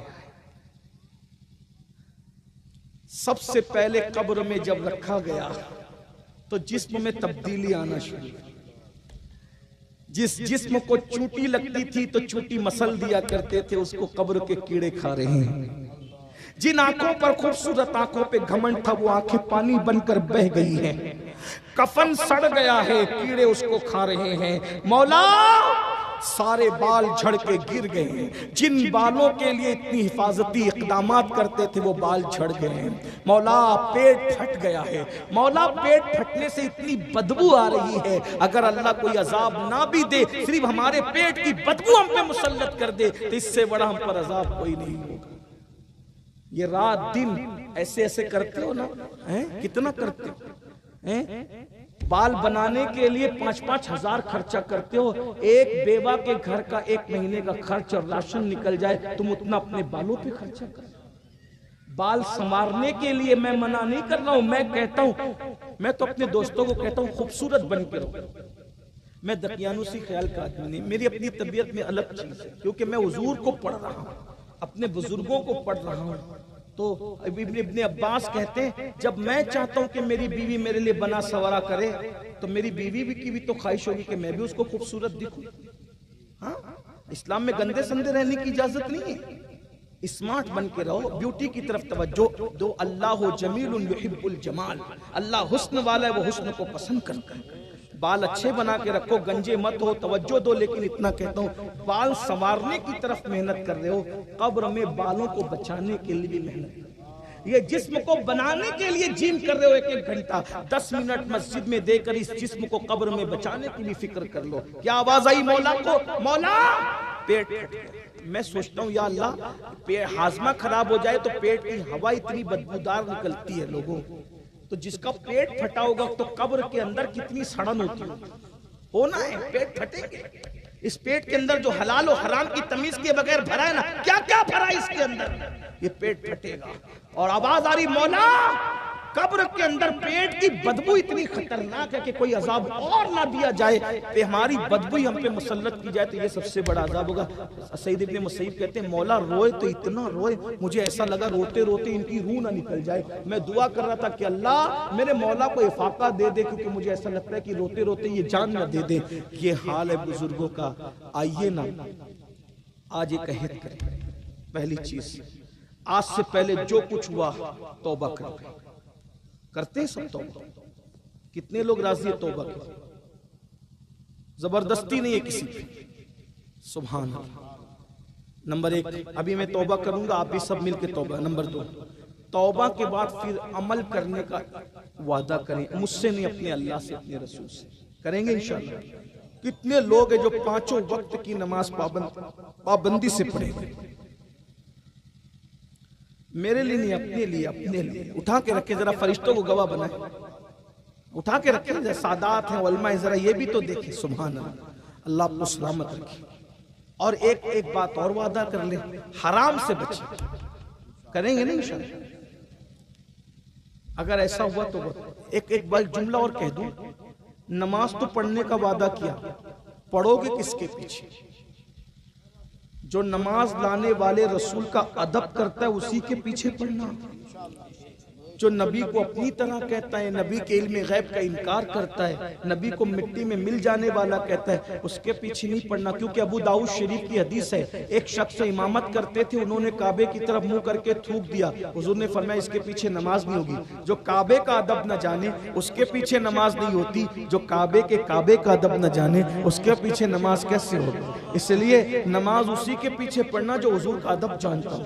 جو یہ کہے بڑے بھیا کی طرح ہیں، گاؤں کے چودھری کی طرح، اس کے پیچھے نہیں پڑھنا، اس کے پیچھے پڑھنا جو کہتا ہے سرور کہوں کہ مالک و مولا کہوں تجھے، باغ خلیل کا گل زیبا کہوں تجھے، ہرما نصیب ہوں تجھے امید گئے کہوں، جانے مراد کانے تمنا کہوں تجھے، اللہ رے تیرے جسم منور کی تابشیں، اے جانے جا میں جانے تجلا کہوں تجھے، گہلے کی سب کچھ ان کے سناخاں کی خاموشی، چپ ہو رہا یہ کہہ کے میں کیا کیا کہوں تجھے، لیکن رضا نے ختم سخن اس پہ کر دیا، خالق کا بندہ خلق کا آقا کہوں تجھے۔ اس کے پیچھے مت پڑھنا جو کہتا ہے نبی اپنی بیٹی کو بخشوا نہیں سکتے، اس کے پیچھے پڑھنا جو کہتا ہے کیا ہی ذوق افزا شفاعت ہے تمہاری واہ واہ، قرض لیتی ہے گناہ پرہیزگاری واہ واہ، نفس یہ کیا ظلم ہے جب دیکھو تازہ جرم ہے، ناتواں کے سر پہ اتنا بوجھ بھاری واہ واہ، صدقے اس انعام کے قربان اس اکرام کے، ہو رہی ہے دونوں عالم میں تمہاری واہ واہ، ایک طرف روزے کا نور، ایک سمت ممبر کی بہار، بیچ میں جنت کی پیاری پیاری پیاری واہ۔ اللہ تبارک و تعالیٰ نے موت کا ذکر کیا ہے۔ موت کو لوگ برا سمجھتے ہیں، لیکن موت بری نہیں ہے، موت مومن کے لیے تحفہ ہے۔ اللہ کے رسول صلی اللہ علیہ وآلہ وسلم فرماتے ہیں موت محب کو اس کے محبوب سے ملا دیتی ہے۔ موت اگر نہ ہوتی تو دنیا میں محبت نہ ہوتی، موت کی وجہ سے دنیا میں محبت زندہ ہے۔ ذرا تصور کیجئے اگر پردادا بھی موجود ہوتے، لکڑ دادا بھی موجود ہوتے، پکڑ دادا بھی موجود ہوتے، اور ایک اس گھر میں سب کو رہنا ہوتا، تو کیا یہ گھر اور مکان ہمارے لیے کافی ہوتا؟ آمدنی کافی ہوتی؟ تو موت کی وجہ سے اللہ نے دلوں کے اندر محبت پیدا کیا ہے۔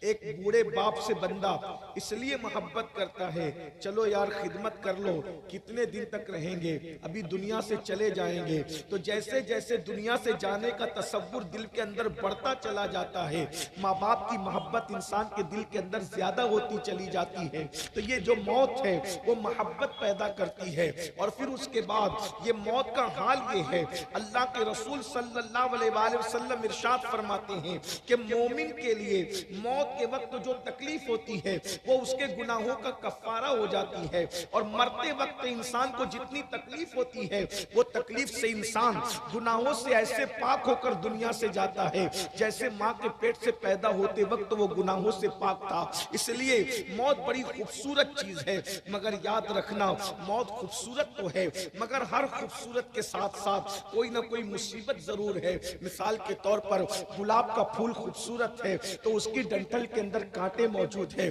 شمع خوبصورت ہے تو اس کے ساتھ دھواں موجود ہے. اسی طریقے سے آپ دیکھتے چلے جائیں, دولت جہاں ہے اس کے ساتھ تکبر کی نحوست موجود ہے. اسی طریقے سے خوبصورتی جہاں ہے اس کے ساتھ غرور کی نحوست موجود ہے. تو ہر خوبصورتی کے ساتھ کوئی نہ کوئی تکلیف اس کے ساتھ لپٹی ہوئی ہے. اللہ اکبر. جو لوگ مر گئے یعنی جو ایمان پر دنیا سے چلے گئے وہ کامیاب ہو گئے. اب ہمیں اس گھاٹی کو طے کرنا ہے. لوگ سمجھتے کیا ہے موت کو؟ آئیے میں احادیث کی روشنی میں موت کا ذکر کروں. سب سے پہلے میں اپنے جوانوں کی توجہ چاہتا ہوں اور آپ سب کی توجہ چاہتا ہوں. یہ جو تصور کر کے انسان بیٹھا ہے کہ بڑھاپے ہی میں موت آئے گی, یاد رکھنا عاقب کی موت نے کیا ہمیں درس نہیں دیا کہ جوانی میں بھی موت آ سکتی ہے. اللہ اکبر. آنے میں ترتیب ہے, جانے میں ترتیب نہیں ہے. آنے میں پہلے دادا آتے ہیں, پھر جو ہے وہ ابا آتے ہیں, پھر اس کے بعد پوتا آتا ہے, اس کے بعد پر پوتا آتا ہے. آنے میں ہمیشہ ترتیب ہے. دادا سے پہلے ابا کبھی نہیں آ سکتے, ابا سے پہلے کبھی بیٹا نہیں آ سکتا. لیکن آنے میں تو قدرت کے یہاں ترتیب ہے, مگر جانے میں ترتیب نہیں ہے.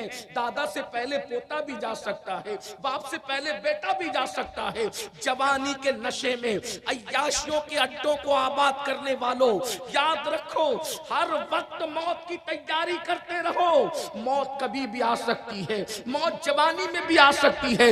بڑھاپے کے دھوکے میں کبھی گانوں کی دہلیز پر ایمان کا سودا مت کرنا, کبھی گناہوں کی دہلیز پر عقیدے کا سودا مت کرنا. اللہ اکبر. یہ موت کیا ہے, کس گھاٹی سے ہمیں گزرنا ہے؟ لوگ کہیں لگا رہے ہیں, لوگ ہنس رہے ہیں, لوگ ہنسی مذاق میں مبتلا ہیں, لوگ فلمیں دیکھ رہے ہیں, لوگ پکچر دیکھ رہے ہیں, لوگ گیم کھیل رہے ہیں, لوگ نشے کے اندر ڈوبے ہوئے ہیں. نماز پڑھنے کا وقت نہیں ہے, عبادت کا وقت نہیں ہے. سن لو, موت سے کوئی نہیں بچ سکتا. اللہ قرآن میں ارشاد فرماتا ہے, اینما تکونوا یدرککم الموت ولو کنتم فی بروج مشیدہ. اگر تم مضبوط قلعوں میں جا کر کے چھپ جاؤ گے تو بھی تمہیں وہاں موت آ کر کے رہے گی. موت کا وقت آ جاتا ہے, اس کے بعد کوئی تدبیر کام نہیں آتی. بڑے سے بڑا ہاسپٹل نہیں بچا سکتا, ڈاکٹروں کی ٹیم نہیں بچا سکتی. اللہ اکبر. مگر میرے بھائیوں, ہم سب کو اس گھاٹی سے گزرنا ہے. موت کسے کہتے ہیں, موت کیسے آتی ہے؟ اب اس کا تھوڑا سا ذکر سن لیجئے. اللہ اکبر. کس طرح سے موت آتی ہے؟ مرنے والا سکون سے بستر پہ پڑا رہتا ہے. دھوکہ مت کھانا, یہ مرنے والا بستر پہ جو پڑا رہتا ہے تکلیف کے باوجود, ایک انسان کو چونٹی کاٹتی ہے تو وہ بے چین ہو جاتا ہے, مچھر کاٹتا ہے تو بے چین ہو جاتا ہے. موت کے وقت کتنی تکلیف ہوتی ہے, مگر انسان سکون سے کیوں پڑا رہتا ہے؟ تو اللہ کے رسول فرماتے ہیں سکون سے اس لیے پڑا رہتا ہے کہ فرشتے موت سے پہلے اس کے ہاتھ پیر کو قدرت کی رسی سے باندھ دیتے ہیں. اگر فرشتے اس کو نہ باندھے, وہ رسی ہمیں نظر نہیں آتی. ہم غیب پر ایمان لانے والے لوگ ہیں, یؤمنون بالغیب. رسول اللہ نے جو فرمایا ہمارا ایمان ہے. آقا علیہ السلام فرماتے ہیں اگر مرتے وقت اس کے ہاتھ پیر کو باندھا نہ جائے, اس کے ہاتھ پیر کو فرشتے جکڑ نہ دے, پکڑ نہ لیں, تو انسان صحراؤں کے اندر, جنگلوں کے اندر پاگلوں کی طرح بھاگتے پھرے. کیفیت یہ ہو. اب ذرا دھیان سے سننا, موت کیسے آتی ہے, جس گھاٹی سے ہمیں گزرنا ہے. میں کسی مولوی صاحب کا قول اس وقت پیش نہیں کروں گا, نہ ناظم صاحب کا قول, نہ میرا قول. ہماری اوقات کیا کہ ہم اپنی باتیں کریں. بات اس کی کر رہا ہوں جس نے اپنی زبان سے وحی الہی کے سوا کبھی بولا ہی نہیں. زبان ان کی ہے, بات اللہ اکبر رب تعالی کی ہے. وما ينطق عن الهوى ان هو الا وحی یوحا. یہ وہی کہتے ہیں جو ان پر وحی کی جاتی ہے. زبان ان کی ہوتی ہے, کلام خداوند قدوس کا ہوتا ہے. اگر اچھی موت مرنا چاہتے ہو تو بہت توجہ کے ساتھ مختصر سے گفتگو سن لیجئے, اور اللہ کرے کسی کے دل میں بات اتر جائے. موت کیا ہے, موت کے وقت کتنی تکلیف ہوتی ہے. پہلے میں نیکوں کو جو تکلیف ہوتی وہ بتا دوں, نیک لوگوں کو جو تکلیف ہوتی وہ بتا دوں, تاکہ آپ کو احساس ہو جائے نیک لوگوں کی کو کتنی تکلیف ہوتی ہے. یہ جو سمجھتے ہو نا کہ نیک لوگوں کو تکلیف نہیں ہوتی، نیک لوگوں کو بھی تکلیف ہوتی ہے، اور کتنی ہوتی ہے. میں صحابہ سے آغاز کرتا ہوں، صحابہ سے آغاز کرتا ہوں، اس کو سن لیجئے. اللہ اکبر. اس روایت کو جو میں پڑھ رہا ہوں فقی ابو اللیث سمرقندی نے اپنی کتاب میں لکھا. دوسرے نمبر پر علامہ امام جلال الدین سیوطی نے لکھا، ابن ابی دنیا نے لکھا، اور بھی بزرگوں نے. میں سمجھتا ہوں یہ 3 حوالے کافی ہے. حضرت عمرو ابن عاص صحابی رسول دنیا سے تشریف لے جانے. یہ عمرو ابن عاص کون ہے؟ یہ وہ صحابی ہیں جن کے بارے میں کہا گیا کہ صحابہ میں اللہ نے جن صحابہ کو سیاسی شعور بہت بڑے پیمانے پر عطا کیا تھا، ان میں ایک ہستی سیدنا عمرو ابن عاص رضی اللہ تعالیٰ عنہ کی ہے. یہ عمرو ابن عاص ہے. ان کے بیٹے عبداللہ ابن عمرو ابن عاص صحابی ہیں، اور یہ کہتے ہیں عبداللہ ابن عمرو ابن عاص کہتے ہیں کہ میرے ابا جب دنیا سے جا رہے تھے، جو جانتے ہیں وہ جان لے، جو نہیں جانتے ان کو بھی پتا ہونا چاہیے کہ صحابی کسے کہتے ہیں. ہمارے عقیدے میں جیسے جنت کا ہونا یقینی ہے، ویسے ہر صحابی کا جنتی ہونا یقینی ہے. اس کی وجہ یہ ہے کہ جس زبان نے جنت کا پتہ بتایا، اسی زبان نے صحابہ کے جنتی ہونے کا پتہ بتایا. میرے آقا فرماتے ہیں، اللہ کے رسول کی حدیث سن لو. آقا ارشاد فرماتے ہیں کہ جس نے مجھے ایمان کی حالت میں دیکھا اور ایمان ہی پر دنیا سے چلا گیا، یعنی صحابی، اللہ نے اس پر جہنم کی آگ کو حرام فرما دیا ہے، اور اس پر جہنم ایسے حرام کیا کہ جو اس کو بھی ایمان کی حالت میں دیکھ لے، اللہ اس پر بھی جہنم کی آگ کو حرام فرما دیا. صحابی کو دیکھنا بھی انسان پر جہنم کی آگ کے حرام ہونے کا سبب بن جاتا ہے. اللہ اکبر. یہ صحابہ کا مرتبہ ہے. میرا عنوان اس وقت وہ نہیں، لیکن چونکہ میں واضح کر دوں پہلے کہ اس سے بڑا جملہ میرے نزدیک صحابہ کی منقبت میں نہیں ہے کہ جیسے جنت کا ہونا یقینی ہے ویسے صحابہ کا جنتی ہونا یقینی ہے. ہمارے نزدیک صحابی وہی لوگ ہیں، ہمارے یہاں صحابی کی تعریف یہی ہے کہ جو ایمان کی حالت میں حضور کو دیکھے اور ایمان ہی کی حالت میں دنیا سے چلا جائے، وہ صحابی ہے. اگر صحابی جنت میں نہیں جائے گا تو کون جنت میں جائے گا؟ میرے آقا فرماتے ہیں جس کے دل میں رائی کے دانے کے برابر بھی ایمان ہوگا وہ مسلمان بھی جنت میں جائے گا. تو جب رائی کے دانے کے برابر ایمان والا جنت میں جائے گا تو جس نے رسول اللہ کو ایمان کی حالت میں دیکھا ہے اور ایمان ہی پر دنیا سے گیا ہے وہ جنت میں نہ جائے گا تو کون جائے گا؟ لیکن سنو، اب غور سے سنو اور دھیان سے سنو. بچوں سے گزارش ہے کہ بات نہ کریں، بہت سنجیدہ سا عنوان ہے، اس لیے یہ محفلیں جو ہے وہ مداریوں کی محفل کی طرح بھیڑ جمع کرنے کے لیے نہیں ہوتی. اس محفل میں جو سن کر کے بدل جائے، ایک بندہ بھی بدل جائے تو ہمارے لیے نجات کا سبب ہو سکتا ہے، عاقب مرحوم کے لیے نجات کا سبب ہو سکتا ہے. دھیان سے تھوڑی دیر سن لو. بار بار میں کہوں گا کہ غور سے سنو، باتیں نہ کرو، اس پہ وقت جائے گا. اس لیے میں آپ یہ چاہتا ہوں کہ سنجیدگی اختیار کریں. جو بچے بھاگ دوڑ کر رہے ہیں ان کو پیار سے بٹھا دے، ڈانٹے نہیں، زور نہ دے، ان کو پیار سے بول دے کہ بچے بیٹھ جائیں. ایک بار سب درود شریف پڑھیں، بات آگے بڑھاتا ہوں. اللہم صلی علی سیدنا دائما ابدا علی حبیبک خیر الخلق کلہم.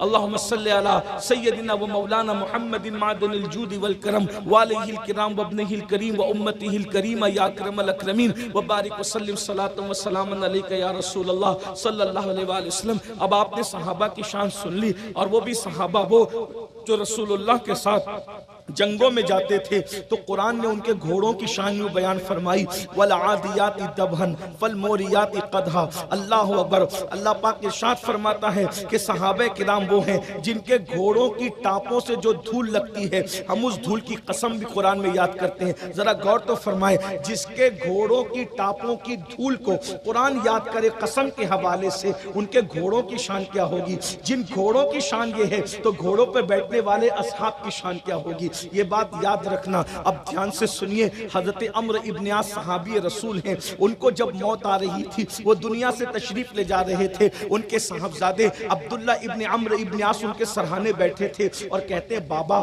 آپ اکثر کہا کرتے تھے کہ اگر کوئی عقل مند شخص دنیا سے جائے گا تو اور اس کی عقل سلامت رہے گی تو میں اس سے پوچھوں گا، میں اس سے سوال کروں گا کہ بتاؤ موت کیسی ہے، موت کے بارے میں پوچھوں گا تاکہ موت کی حقیقت پتا چلے. کیونکہ موت بتانے کی چیز تو ہے نہیں، لیکن کوئی جب دنیا سے جا رہا ہوگا تو میں اس سے موت کے بارے میں پوچھوں گا۔ تو یہ حضرت عبداللہ کہتے ابو آپ تو عقل مند بھی ہیں میری نظر میں، آپ سے بڑا عقل مند میں آپ کو کس وقت کس کو کہوں، آپ بہت عقل مند ہیں، آپ کی عقل بھی سلامت ہے، آپ بتائیں گے اس وقت آپ دنیا سے جا رہے ہیں موت کیسی ہے؟ اب صحابی بیان کرتے ہیں بھائیو ولی کا ذکر نہیں، ولی جس کے قدموں کو بوسہ لیتے ہیں اسے صحابی کہتے ہیں۔ اب صحابی کی موت ذرا سنیے، صحابی رسول عمرو ابن عاص کہتے ہیں میرے بیٹے ہماری زندگی کے 3 دور تھے، 3 دور۔ صحابی رسول عمرو ابن عاص کہتے ہیں ہماری زندگی کے 3 دور تھے۔ پہلا دور وہ جب میں رسول اللہ کا جو ہے وہ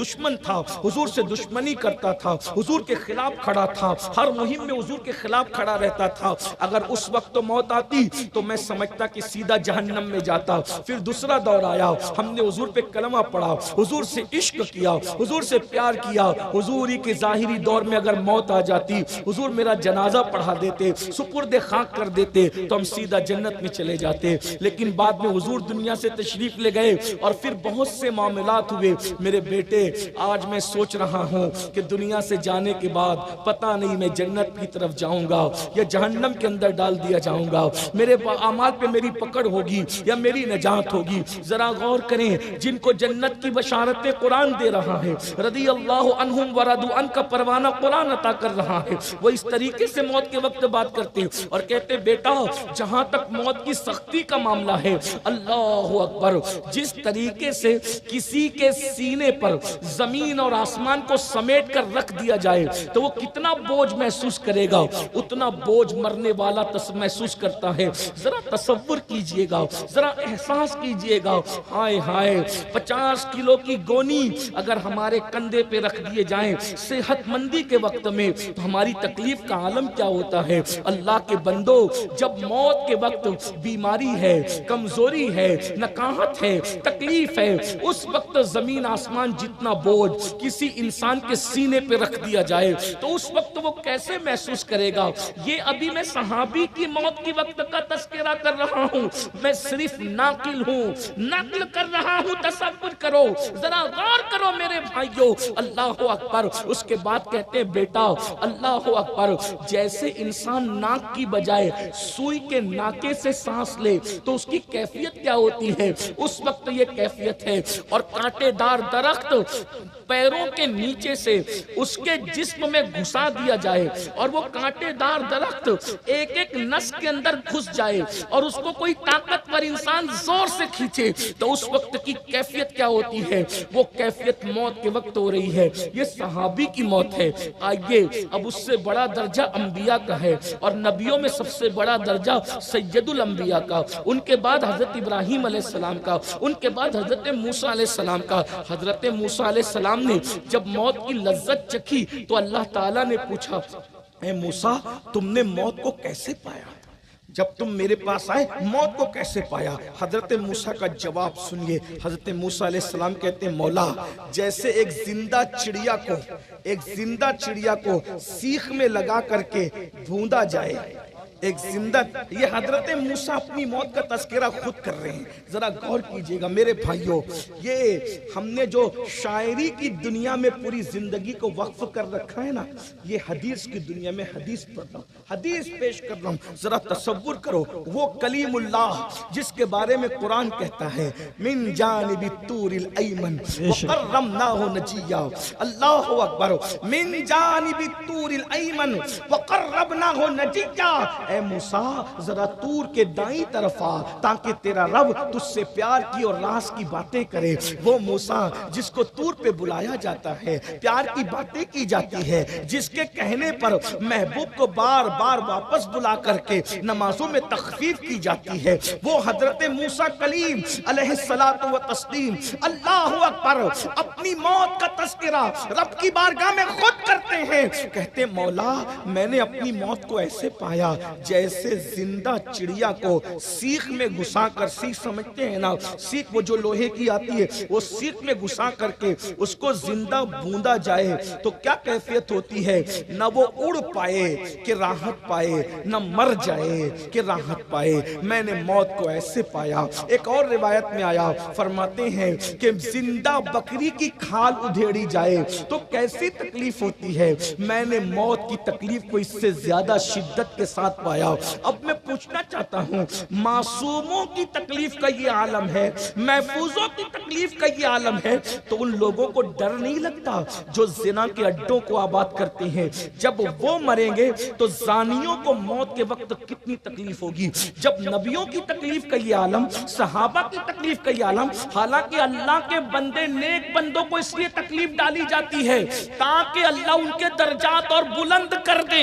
اللہ اکبر۔ موت کے وقت سب سے زیادہ تکلیف جس نے اٹھائی ہے وہ سید الانبیاء مصطفیٰ جان رحمت کی ذات۔ وہ کیوں؟ ام المومنین سید عائشہ صدیقہ فرماتی، حدیث پاک کا مفہوم ہے، جب اللہ کے رسول علیہ السلام دنیا سے جانے لگے تو اس وقت میرے آقا علیہ السلام کو بخار ہوا، تو جبریل علیہ السلام نے کہا یا رسول اللہ یہ دنیا سے جانے کا وقت ہے۔ تو سرکار نے فرمایا جبریل جو تکلیف مجھے ہو رہی ہے دنیا سے جاتے وقت، کیا میری امت کو بھی ایسی تکلیف ہوگی؟ تو جبریل امین نے عرض کی یا رسول اللہ یہ جو آپ کو تکلیف ہے صرف بتانے کے لیے ہے، ان کو تو اس سے بہت زیادہ تکلیف اللہ دے گا۔ سمجھانے کے لیے اگر آپ کے سینے پر موت کی انگلی رکھی گئی ہے تو ان کے سینے پر تو موت پورا پنجہ رکھے گی، یا رسول اللہ ان کو بہت تکلیف ہوگی۔ پتہ ہے پھر کیا ہوا؟ میرے کریم آقا نے فرمایا جبریل میرے اللہ سے کہو کہ میری پوری امت کو جتنی تکلیف ہونی ہے وہ ساری تکلیف اللہ مجھے عطا کر دے اور میری امت کی تکلیف کم کر دے۔ تو حضور کے کہنے پر اللہ نے ساری امت کی تکلیف اپنے محبوب پہ ڈال دی اور محبوب نے اس تکلیف کو اٹھایا۔ اس کے بعد ام المومنین سیدہ عائشہ صدیقہ فرماتی ہیں حضور کی تکلیف میں اتنا اضافہ ہوا کہ حضور علیہ السلام نے ٹھنڈے پانی کے کٹورے اپنے سامنے رکھ لیے اور پانی میں ہاتھ بھگوتے تھے اور چہرے پہ مل کے کہتے تھے موت کی تکلیف بہت سخت ہے، موت کی تکلیف بہت سخت ہے۔ ہم لوگ پانی کے اندر چادر بھگو کر حضور کے بدن پہ ڈالتے تھے اور وہ چادر چند لمحوں کے اندر سوکھ جاتی تھی، اتنی بخار کی شدت تھی اور گرمی تھی۔ آپ اندازہ فرمائیں میرے بھائیوں، جب محبوبوں کو اتنی تکلیف ہے تو جن کو اللہ ناپسند کرتا ہے، اور وہ لوگ آج کل کے نوجوان لڑکے جو رات کے 3 بجے تک زنا کی فلمیں دیکھتے ہیں،